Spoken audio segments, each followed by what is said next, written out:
Now we are with a great nonprofit organization called Casa, and with me is Executive Director Maria Long. How are you, Maria? Good, good. Nice to see you. Thanks for having me on. Yeah, definitely. Your organization is so special for us and for many people, but I would like to start by asking you, what exactly is Casa and why it's so unique? Well, we are one of many CASAs in the state of California, but it's the acronym for Court-Appointed Special Advocates. And what we are is we're a volunteer agency that recruits, screens, and trains volunteers to speak for foster children in the court system. So we actually are the only nonprofit that operates within the courts. How many kids need Casa here in Santa Barbara? Well, right now it fluctuates. The number of kids in care, sometimes it's greater and larger, and weekly it changes. Right now, at point in time today, there are approximately over 650 children in foster care in our county. We continually always have a wait list of about 125 waiting for an advocate. How can somebody become a Casa volunteer? Because I'm sure you screen them somehow, right? Yes, we do. We go through actually, first of all, anybody over 21 can become a Casa. And you don't have to have a special degree, you don't need to be a lawyer, you just have to care about kids and have a genuine passion for helping this population. And we go through an extensive screening process to make sure that you're actually ready to become an advocate. We go through a thorough background check. You get fingerprinted by the FBI. We do a live scan check. We go through the Child Abuse Central Index. We even check your DMV record to make sure you're safe if you're going to transport a child.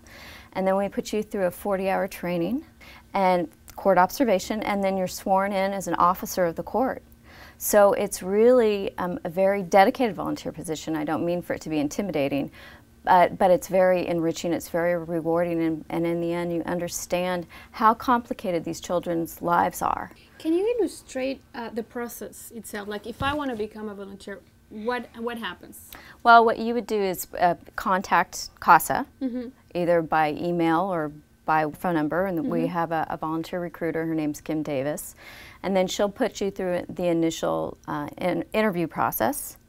And then once you're fully ready and you're fully committed to being there for this child, then we start the training. Once you've completed the training, our case managers, who really are the heart of the work that we do, they will pull 3 files for you of a child waiting for a volunteer.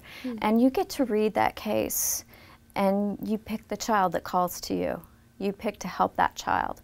And how many times can you help? We like you to choose one child to begin with. Many times a Casa will take siblings, brothers and sisters, so they'll take all 4 cases, some 3 or 4, which is a lot, but they can do that.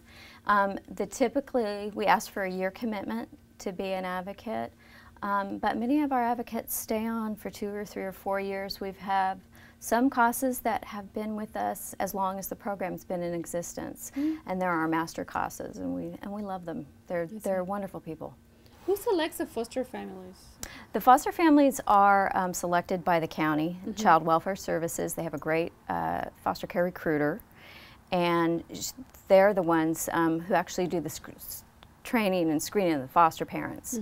Now, the Casas don't take the kids home. The Casas make sure that wherever the children are in the process of what they're doing, let's say they've been removed, they're in their first foster family, they want to make sure that those child's medical records, their dental records, their school records, their mental health records are all up to date, that these children are getting all the necessary services that they need to survive this really trying time, and that there's somebody there that cares about them.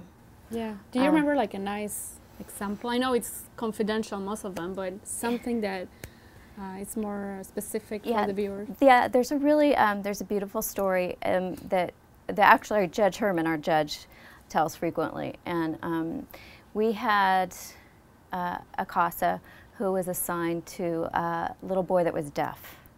And as it turned out, there was nobody in his biological family or his foster family that knew how to communicate with him, because nobody had ever bothered to learn sign language. And part of the law is that you have to communicate with the child in their own language. So learning sign, it was his language, and our Casa went to and took classes, learned how to sign with him, and now he can communicate. Wow. And when you see them together, it's really wonderful, because here they're interacting, and she's helping him and speaking for him to the judge in the court.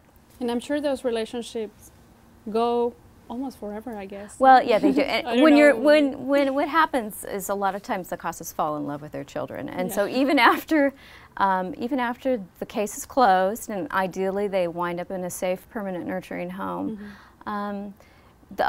the relationship continues unofficially.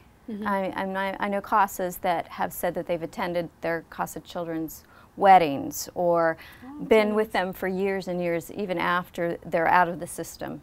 And for some children, that one permanent person, the Casa, has made the entire difference in shaping and transforming their lives. Let's talk about fundings. How do you hold Casa? We operate as an independent nonprofit. We get a small percentage from the state of California, from the Administrative Office of the Courts, and every Casa across the state gets that same amount. But we are responsible for fundraising all the other dollars that come across. So we have government grants, we have corporations that fund us, we have foundation grants, we do a lot of special events, and then we have our private donors and our major donors that give us gifts every year. And how many people work permanently in Casa here? Right now we have 16. We have an office north and south, and primarily the funding goes to the program, which is the case managers. Our case managers are the ones that really oversee and guide the advocates through this process. They can only have 30 advocates per their caseload. So depending on how many advocates we have at any given time, then we'll have case managers north and south. And then we also have a volunteer recruiter and trainer full-time. We do 9 trainings a year, our program director, and then of course our accounting. People always ask me, why do you need, if this is a volunteer organization, why do you need to raise so much money?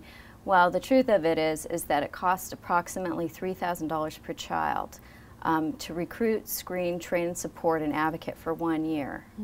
So because there's so much that goes into this particular volunteer position, they really need to rely on the case managers and the resources. Could you give us or provide us with information, website, or phone numbers in case somebody wants to become a volunteer? Absolutely. Our website is sbcasa.org, and or they can call us at 805-845-8364. It's a really beautiful way to volunteer. Well, thank you, Maria. Thank Good you. luck with your organization. Thank you so much. For more information on the Nonprofit Spotlight, check our website at www.sbchannels.tv or call 963-3893.